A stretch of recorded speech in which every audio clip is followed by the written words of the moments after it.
সরকার চাইলে কোটা বাড়াতে বা কমাতে পারবে। কোটা পূরণ না হলে সাধারণ মেধা তালিকা থেকে নিয়োগ দেয়া যাবে।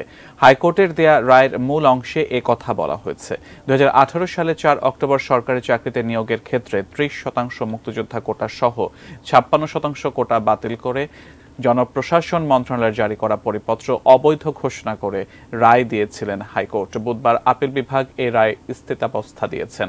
বিচারপতি কে এম কামরুল কাদের ও বিচারপতি খিজির হায়াতের হাইকোর্ট বেঞ্চে গত 5 জুন দেয়া রায়ের মূল অংশ প্রকাশ করা হয়েছে, যেখানে কোটা পুনর্বহাল করে হাইকোর্টের দেয়া রায় পাওয়ার 3 মাসের মধ্যে সরকারি চাকরিতে নবম গ্রেড বা প্রথম শ্রেণী ও দশম থেকে ত্রয়োদশ বা দ্বিতীয় শ্রেণীর সরকারি চাকরিতে কোটা পুনর্বহাল করতে নির্দেশ দেওয়া হয়।